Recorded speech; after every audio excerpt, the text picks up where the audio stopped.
because this week's Finger on the Pulse segment is also going to be a What's Eating Ethan Klein segment. I'd be a pedophile for $20 million. It's been a long time since we've done a What's Eating Ethan Klein segment, right?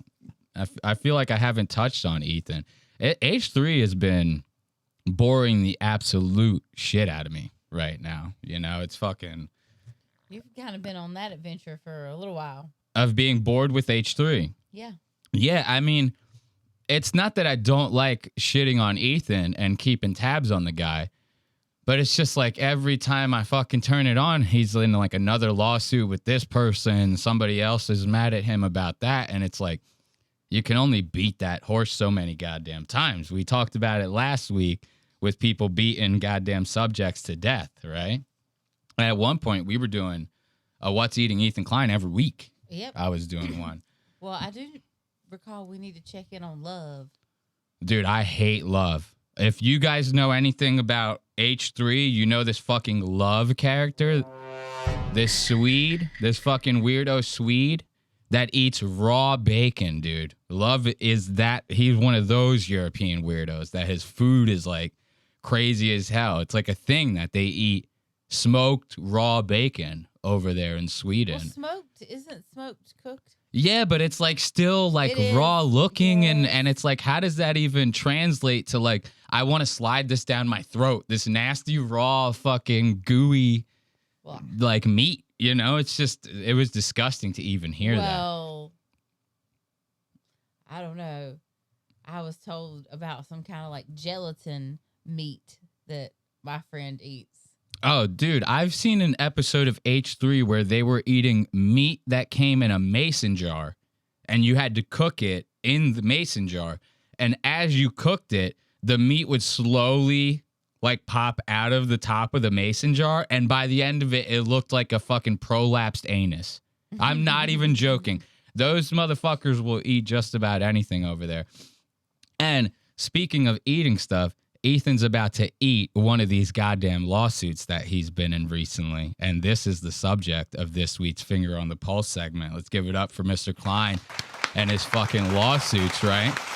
So in previous episodes, I have briefly touched on these Ethan's most recent lawsuits, right? He dropped this thing called the content nuke, where he did this whole big thing. He goes, I'm going to drop this video on Hassan Piker that's going to end his career. It ended up being the lamest video I've ever seen. It was pretty much Ethan having like a bitch fucking fest, you know? Kind of wasn't really all that. It wasn't as great as he thought it was going to be. He thought he was going to drop it and the whole internet was going to stop and be like, we all have to focus on this, right? And when that was happening, there were three creators, these three females, Denims, Frogan, and a woman named Casey Tron, a girl named Casey Tron.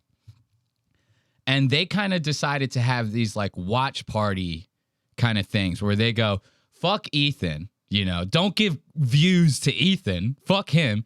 If you want to watch the content nuke and we'll all criticize it together, I'm going to stream it. Like I'm going to watch it on my stream. And then we can all talk shit, commentary, blah, blah, blah. Those three girls did that, along with the assload of other creators. Like, there were other guys that were doing it. A bunch of people were watching this thing on their streams.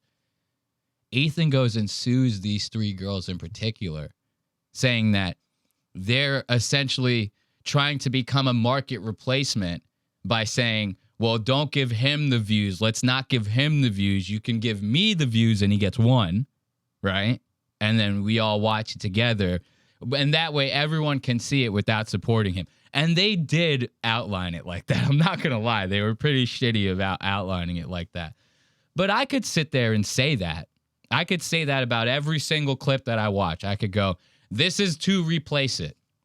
But my commentary and everything that's going over and transforming that work still stands. Just because I said it doesn't make my transformative nature and using that content any less true just because I said it's not true, you know?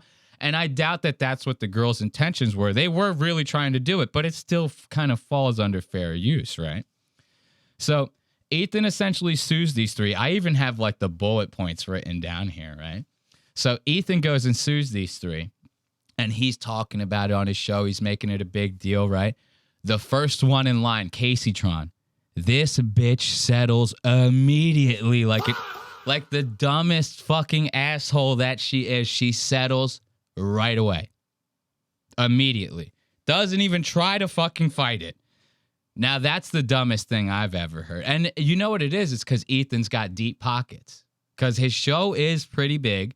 And then his wife has that fucking clothing company, Teddy Fresh, right? Mm-hmm. So they got some, like, I, honest to God, would probably guess that Ethan's probably worth like $20-30 million. Like, I'm not even joking. Between him and his wife, they're probably sitting on some money, investing, doing all that, assets, whatever. I mean, he's a fucking Jew after. Jews rule! Nah, I'm just kidding. But, so she probably got scared and was like, I ain't going to be able to fucking afford going to toe-to-toe with this guy in court. She settles immediately. Ethan's lawyers write up a thing, make her do a public apology that they essentially wrote. You remember we talked about this a little bit. Yeah. She looked like a hostage. Like Casey Tron was streaming in her own fucking studio like, I have to give this speech because they're forcing me in court. And I thought Hamas was going to come in and fucking cut her head off in the middle of the goddamn video. Funniest fucking thing I've ever seen. She settles immediately. Frogan is the next one in line, right? Now, Frogan actually gets some money, gets a lawyer. She does GoFundMe, all that shit. Her streamer fucking fans are throwing money into her goddamn GoFundMe account. Whatever she's doing to raise money, right? Don't hit me with the fucking nickel and dime details. It might have been a fucking Go Puff Go or whatever they call it, right? Either way, she raised money. And it gets to the point last month. It gets to the point. It was like around May 20th was the deadline for her to put in like her defense statement. You know, okay, we're going to court on this. Now you and your defense have to put something together to kind of like plead your side so that we could either come to a decision, go to trial, whatever. Dude, May 20th rolls around. Frogan and her team don't send in shit, dude. It defaults and Ethan fucking wins on the fucking default. What? Because this dumb bitch doesn't fucking go and put her goddamn shit in. What are you, crazy? Right. I'm like, yo, what the fuck is even going on here? Like, how dumb do you have to be? So now, of course, her fans are like, well, what the fuck did you even raise the money for? You raised the money to fight this goddamn thing, and then you don't show up when it's game day? What the fuck is this, right? So she loses on the default. Denims is the only one that raises some money and goes, nah, I'm going to fight this thing. Win, lose, draw, I'm going to fight this thing, right? Luz never goes live because he's afraid of being caught being too edgy. They're making jokes about Louis J. Gomez in the chat. Funny enough. Let's not lose the task at hand, though, here, right? So Denims actually puts up a fight. Denims fucking puts up the fight, and they have what's called a tentative ruling. Are you familiar with what a tentative ruling is? I am not. So essentially what it is you can put in like a motion, right, to the court and be like, hey, we would like you to come up with like a streamlined verdict of what you think this outcome is going to be, like before the hearing. It's almost, I'm not a lawyer, so I could be completely fucking up like the legal jargon on this, but it's almost essentially like a way to gauge like whether or not, or like where the judge kind of sits based off of the evidence that's currently being laid out to them, right?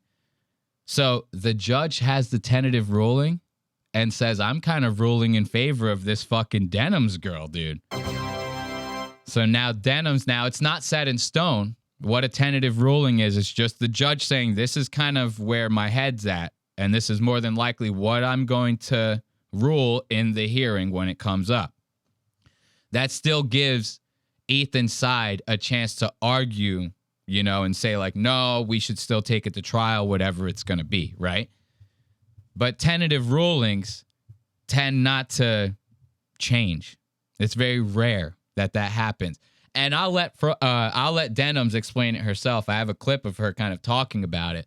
But before we get into that, I want to show you a little snippet from this.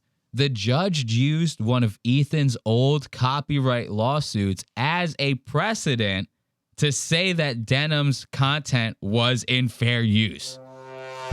He used Ethan's own lawsuit to say, no, Ethan, you're wrong. And the reason you're wrong is if you look at your old lawsuit, you were getting sued for the same thing and you won.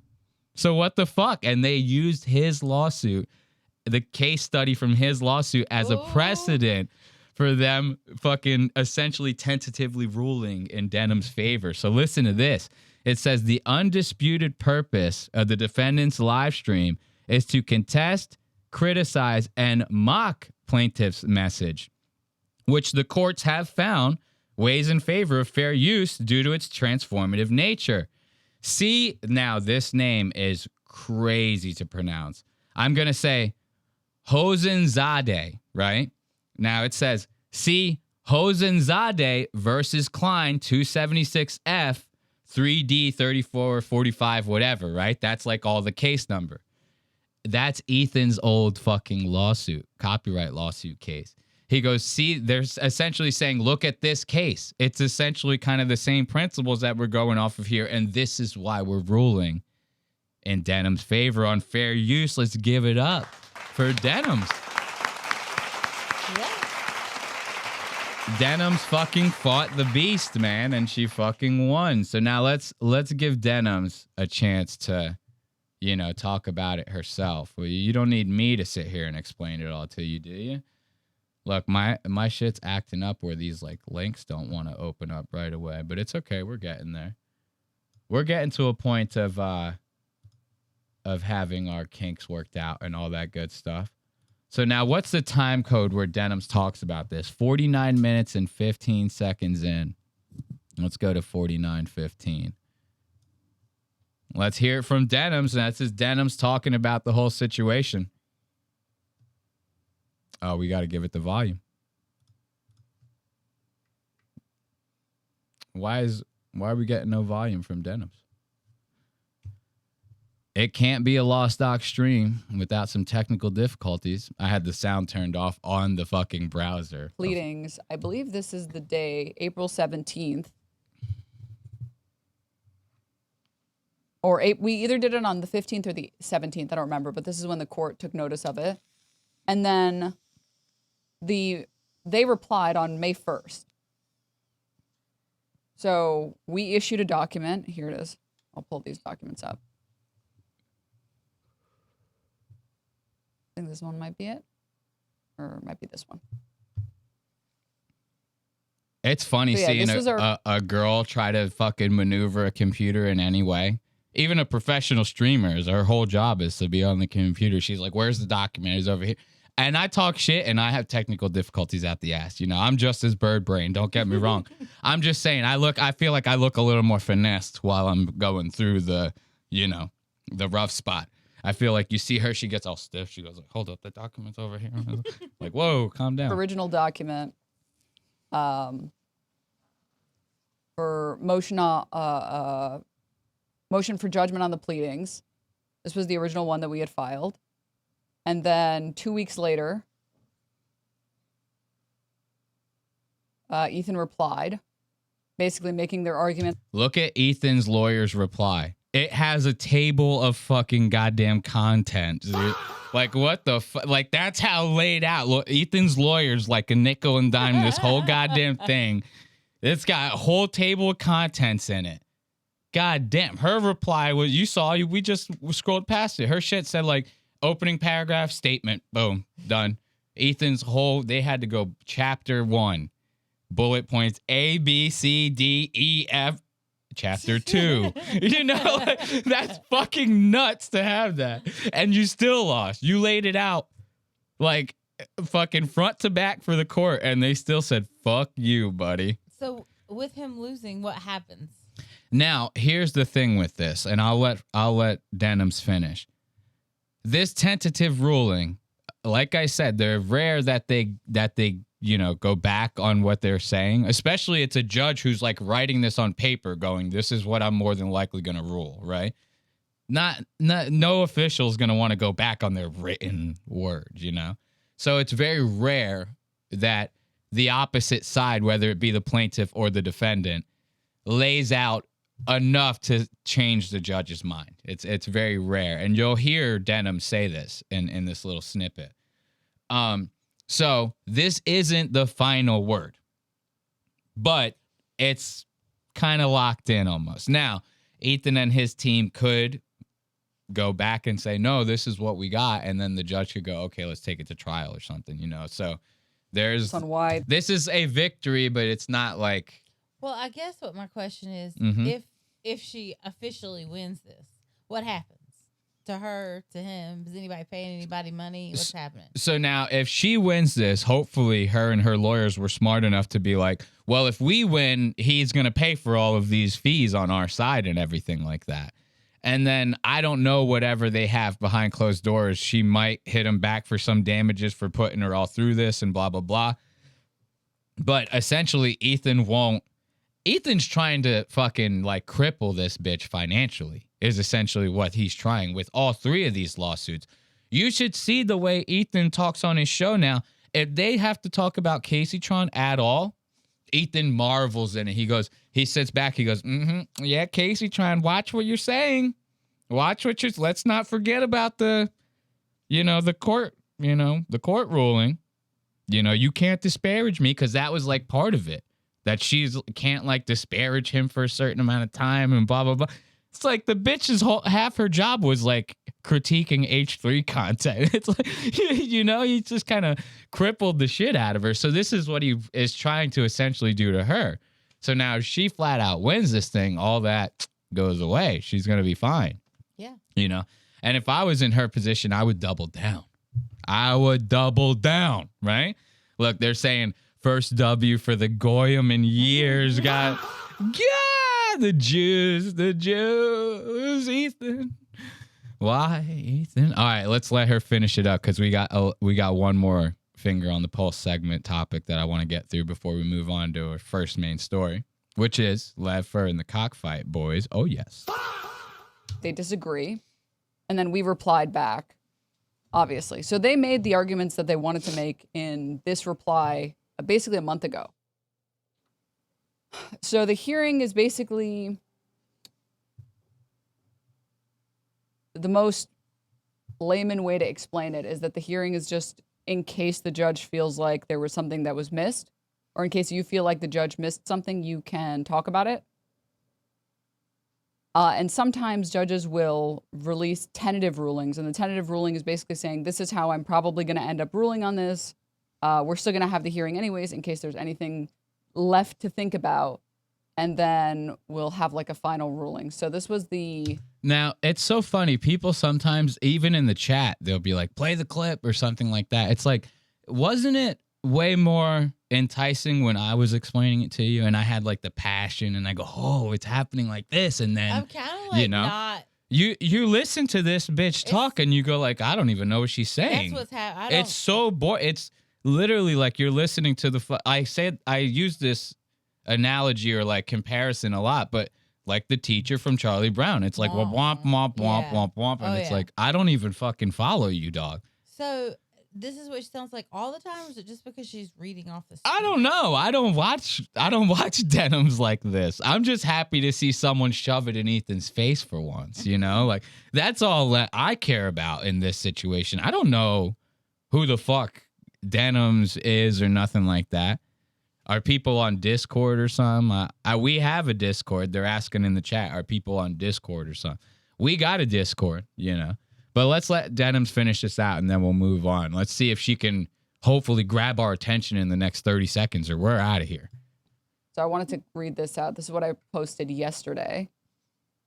Oh, she's going to read her own tweet? No, thanks. Sorry. All right, well, we know what happened, right? We let's skip ahead. Let's let her talk about, because she brings up like these things right here. Very damning. Look, her last name is fucking Saber. Is that not insane? Alexandra Marwa Saber. My last name is Saber. I'm not going by Denims online. I'm doing something with that Saber. Why wouldn't you? Yeah, I don't know. That's just me. Saber sounds way cooler than Denims. I would say for Ethan's case. and the fact or the idea that like it's not impossible that a judge can overrule, or like not overrule, but that the judge can change their ruling or change the decision, the original decision, but your lawyer would have to provide like a lot of evidence to convince the judge not to rule that way. So I feel really good. Oh, all right. So we could go ahead and read into it. Oh, and then something else that's very important. So it could be anywhere. So just so we're all on the same page. Shut up, socialist. That's actually a good way to end it right there. Shut up, socialist. I don't need to hear anymore. She's so boring. Yeah. Like, it's a good thing that I'm here to fucking explain this to you guys. Like, holy shit, could you imagine listening to that?